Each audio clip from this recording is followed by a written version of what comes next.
Quando era abril with his souls a shota, the drought of March had passed the rota, and bad revivin in swish la cool, of which were two engendered is the floor. Juan's ever eck with his sweaty breath, inspired heart and beholden head, tender crappies in the youngest son, hath in the ram as half cozy ran. And small fowlis mag hin melody that had slepen of the night with open ye, so pricketh him nasher and here courages, dan longen folk te gaan on pilgrimages, and palmers for to saken strange surroundings, the funhouses coth and sundry lounges. And specially from every shire is end, of England to Canterbury they wend, the holy blissful matter for to seke, that him hath holpen, one that they were seke. Hi everybody, hello Ewok, reversed at that time. Today, I'm just going to talk a little bit about, what I just recited and other things that I found inspiring in life. So that was the first stanza of the general prologue to the Canterbury Tales by Geoffrey Chaucer, written sometime in the 15th century, mid 1400s, I forget where exactly, but there's the light. Yeah, I heard that from my Grandpa Jan when I was about 8 years old, and had it committed to memory by the time I was about 9, and it set me on the road, I think, in many ways to academia. That combined with my father explaining construction to me by describing Pythagorean theorems and how the forces on one side of a triangle are supported by the other two, stuff like that. And so, from a very, very early age, I was always driven towards some sort of academic career, I feel. And I think that bit of, we'll call it poetry, storytelling, was one of the very first I don't know what the plural of impetus is. Empati? If it's Latin, yes. Empati towards me choosing that path. Accompanied with, during my first Christmas, I was given 2 books, a children's treasury of mythology and a children's abridged and illustrated version of the Iliad and the Odyssey. And so I became familiar with those stories very early on. And as I alluded to in a previous video, I sort of imagined, and also I think to maybe a lesser extent, but definitely present extent, believed or wanted to believe that many of the tropes and characters from Greek myth had some foundation in reality. So when I say that my brother and I were in trees with their respective nymphs, by myself in the woods, I would sort of interact with trees in a not exactly common way, because I wanted desperately to believe that there was some form of magic in the world at that time. And that also led me to deeply engage with fantasy. And so over here we have the classics bookshelf, like that's the complete works of Plato, that's the plays of Aristophanes, that's Aristotle's Nicomachean Ethics, and that's Vitruvius's 10 books on architecture. Those are the Iliad and the Odyssey.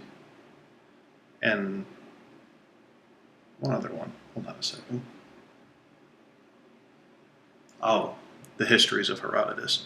But then this shelf is, with the exception of the top row, which is proper literature, and half of the second row, which is Tom Robbins and Shakespeare and Kurt Vonnegut, the rest of it is all fantasy. Bottom shelf is Terry Pratchett. Next shelf we have David Eddings and Isaac Asimov, and up towards the top we have Joe Abercrombie, George R.R. Martin, and Douglas Adams and C.S. Lewis. And those have been real driving forces also, and sort of developing my mindset about the world, and I think allowing me to hold on to a little kernel of naivete that lasted longer than it ought to have, or usually does, in a young adult. Despite many things, I feel like I've said this before. Sorry if I have, but I feel like I've been able to maintain a sort of disconnected from all of reality mindset that allows me to be more fanciful and fantastical within my own mind. And I like it that way. I like to daydream. I used to do it a lot as a kid. I would actually just space out. Fortunately, since that time, I've learned to do it with my mouth closed. I used to, as a kid, just go. And that's not an attractive face.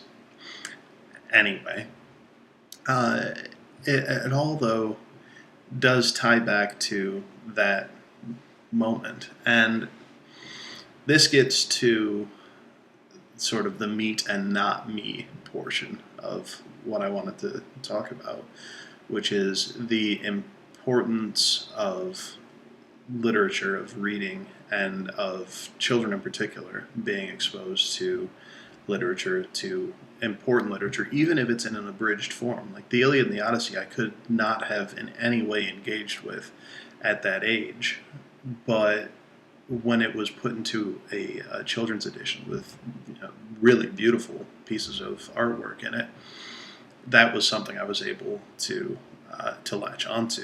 So that when I was 10 and reading Antigone in its original translated form, obviously I still can't read classical Greek, but in that form I was able to appreciate it just from having had only 2 years earlier that initial exposure to that whole world and really latching onto it. And I worry sometimes, even though I have no children and I have no reason to worry about it, having my own things to deal with, nevertheless, I sometimes worry that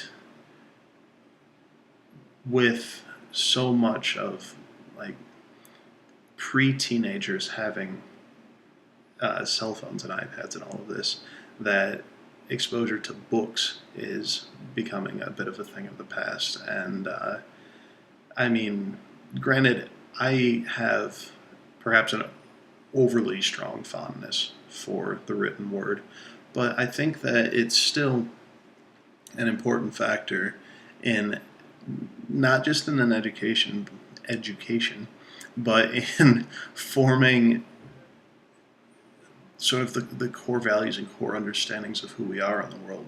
Realizing that there's more to thought than what's happening around us or what is being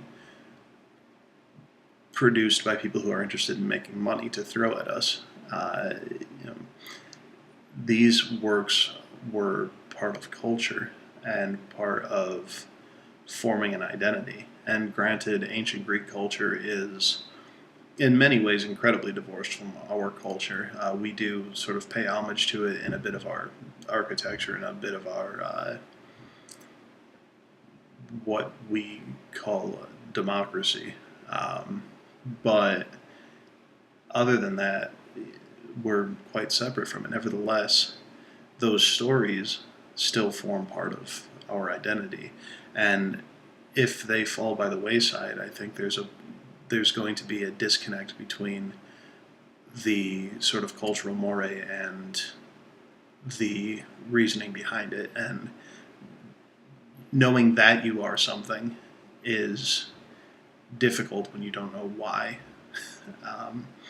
And so that's the preachy part of today's video. And I think also I'm going to cut it short here. I realize this is a sort of weird video. I'm in a sort of weird state of mind today, so and was yesterday as well. Nevertheless, I did make this video.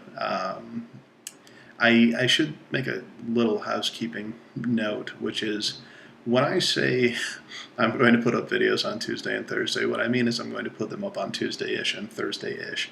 Being that it's Friday, I feel it's Thursday-ish enough. I will try to adhere to the actual days, but you know, please forgive me and don't be surprised should I, not. All right, so that's going to be all for today. Late buiosas, live obscurely and be excellent. Adios.